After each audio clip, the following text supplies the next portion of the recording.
Hi friends, welcome back to our channel.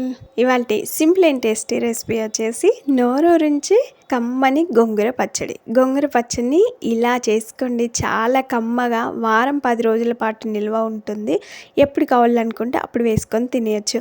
వేడివేడి అన్నంలో ఈ గోంగూర పచ్చడి వేసుకొని కొంచెం నెయ్యి వేసుకొని తిన్నా సరే కడుపు నిండా తృప్తిగా తినేయచ్చు, అంత బాగుంటుంది.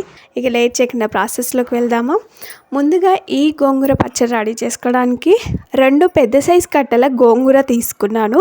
గోంగూర కాడల నుండి ఆకులని తుంచి పెట్టుకోవాలి. ఇలా తుంచి పెట్టుకున్న తర్వాత నాకైతే బౌల్ నిండా కూడా ఈ గోంగూర ఆకులు వచ్చాయండి. వీటిని శుభ్రంగా కడిగి పక్కన పెట్టుకోవాలి.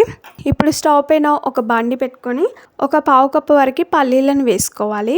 పల్లీలు పచ్చివాసన పోయేంత వరకు, మంచి అరుమ వచ్చేంత వరకు వేయించుకోవాలి. ఇలా వేయించుకున్న పల్లీలని ఒక ప్లేట్లోకి కానీ బౌల్లోకి కానీ తీసుకోవాలి. ఇలా పల్లీలను ప్లేట్లోకి తీసుకున్న తర్వాత అదే బాండీలో 2 స్పూన్ల వరకు నూనె పోయాలి. నూనె వేడైన తర్వాత 1/2 టీ స్పూన్ వరకు మెంతులు, 1/2 టీ స్పూన్ జీలకర్ర, 1 స్పూన్ వరకు ధనియాలు వేయాలి. ఇప్పుడు ఈ జీలకర్ర ధనియాలని మెంతులని ఆయిల్లో ఒకసేపు ఫ్రై చేసుకోవాలి.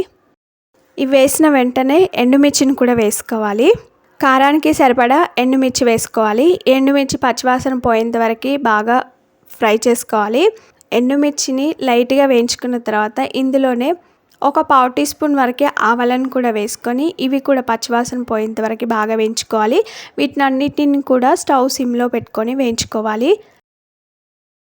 ఇలా వేయించుకున్న వాటిని వేరొక ప్లేట్లోకి తీసుకుందాం. తర్వాత అదే బాండిని స్టవ్ పైన పెట్టుకొని అందులో 3 స్పూన్ల వరకు నూనె పోయాలి. నూనె వేడైన తర్వాత చిటికెడంత పసుపు వేయాలి. ఇందులోనే ముందుగా కడిగి పెట్టుకొని నీళ్ళు లేకుండా ఆరబెట్టుకున్న గోంగూరను మొత్తం వేసుకొని బాండిపై మూత పెట్టి గోంగూర సాఫ్ట్గా ఎంతవరకు ఉడికించుకోవాలి. మధ్య మధ్యలో కలుపుతూ ఉడికించుకోవాలి, లేదు అంటే అడుగు మాడిపోతుంది. మధ్య మధ్యలో కలుపుతూ మెత్తగా ఎంతవరకు ఉడికించుకోండి. ఇలా మెత్తగా ఎంతవరకు ఉడికించుకున్న తర్వాత ఇప్పుడు స్టవ్ ఆఫ్ చేసి దీన్ని పక్కన పెట్టేద్దాం. వీటినన్నిటిని కూడా పూర్తిగా చల్లారనివ్వాలి. చల్లగిన తర్వాత ముందుగా వేయించుకున్న పల్లీల పొట్టునైతే తీసి పెట్టుకున్నాను. మీరు కావాలనుకుంటే పొట్టుతో కూడా మిక్సీ పట్టుకోవచ్చు. ఇలా పొట్టు తీసి పెట్టుకున్న పల్లీలని మిక్సీ జార్లోకి వేసుకోవాలి. ఇందులోనే ముందుగా వేయించి పెట్టుకున్న ఎండుమిర్చి, ధనియాలు, జీలకర్రని అన్నిటిని కూడా వేసుకోవాలి. ఇందులోనే 10 నుండి 12 వరకు వెల్లుల్లి రెబ్బలు పొట్టు తీసి వేసుకోవాలి. కొంచెం ఉప్పు వేసుకోవాలి. 1 స్పూన్ వరకు ఉప్పు వేసి మిక్సీపై మూత పెట్టి మెత్తగా మిక్సీ పట్టుకోవాలి.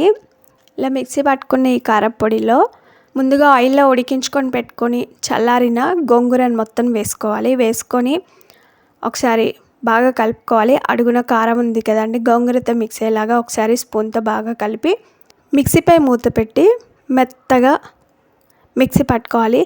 మీకు ఇలా మెత్తగా ఇష్టం లేకపోతే కొంచెం బరకగా అయినా మిక్సీ పట్టుకోవచ్చు. కారం పొడిని అయితే మెత్తగా మిక్సీ పట్టిన తర్వాత గోంగూర వేసి పల్సిస్తే సరిపోతుంది. ఇలా మిక్సీ పట్టిన ఈ గోంగూర పచ్చడినంతా కూడా సర్వింగ్ బౌల్లోకి తీసుకోవాలి. ఇందులోకి పోపు రెడీ చేసుకోవాలి. స్టవ్ పైన ఒక పోపు ప్యాన్ పెట్టుకొని అందులో 5 స్పూన్ల వరకు నూనె పోయాలి. నూనె వేడిన తర్వాత 1/2 టీ స్పూన్ వరకు ఆవాలు, 1/2 టీ స్పూన్ జీలకర్ర వేయాలి. అవి చిటపట్లు ఆడేటప్పుడు ఇందులో ఒక 4-5 వెల్లుల్లి రెబ్బల్ని మెత్తగా దంచి వేసుకోవాలి. ఇందులోనే 1 ఎండుమిర్చిని కట్ చేసి వేసుకోవాలి. అలాగే 1/2 టీ స్పూన్ కంటే కొంచెం తక్కువ పసుపు వేసుకోవాలి. 1/2 టీ స్పూన్ వరకు ఇంగువ వేసుకోవాలి. 2 రెమ్మల కరివేపాకు వేసుకోవాలి. కరివేపాకు క్రిస్పీగా ఎంతవరకు ఫ్రై చేసుకున్న తర్వాత ఇప్పుడు స్టవ్ ఆఫ్ చేసి ఈ పోపునంతా కూడా పచ్చళ్ళలోకి వేసుకొని అంతా కలిసేలాగా బాగా కలుపుకోవాలి. పచ్చడిని అంతా కూడా బాగా కలుపుకొని సర్వ్ చేసుకుంటే అంతేనండి, చూస్తేనే నోరూరించే కమ్మని గోంగూర పచ్చడి అయితే రెడీ అయిపోయింది. గోంగూరని ఇలా చూపించిన పద్ధతిలో చేసుకున్నట్లయితే వారం 10 రోజుల వరకు కూడా నిల్వ ఉంటుంది. ఎప్పుడు కావాలనుకుంటే అప్పుడు అన్నంలో వేసుకొని తినేయచ్చు. చాలా చాలా బాగుంటుంది. పుల్ల పుల్లగా, కారం కారంగా వేసుకున్న ఎండుమిర్చి, ధనియాలు, మెంతుల ఫ్లేవర్, ఆవాల ఫ్లేవర్ ఇవన్నీ కూడా చక్కగా తెలుస్తున్నాయి. మరి సింపుల్ అండ్ టేస్టీ నోరూరించే కమ్మని గోంగూర పచ్చడిని ఎలా రెడీ చేసుకున్నామో చూసారు కదా. చూస్తేనే నోరూరుతుంది కదా ఫ్రెండ్స్. ఈసారి పల్లీలు వేసి గోంగూర పచ్చడిని ఇలా గనక ట్రై చేసినట్లయితే చాలా కమ్మగా బాగుంటుంది. మీకు ఈ వీడియో నచ్చిందా? లైక్ చేయండి. ఫ్రెండ్స్కి కానీ రిలేటివ్స్ కానీ షేర్ చేయండి. మీరు ఈ పచ్చడి రెసిపీని తప్పక ట్రై చేయండి. మీకు ఎలా వచ్చింది, టేస్ట్లా ఉందని కామెంట్ చేయండి. Thanks for watching. Bye bye.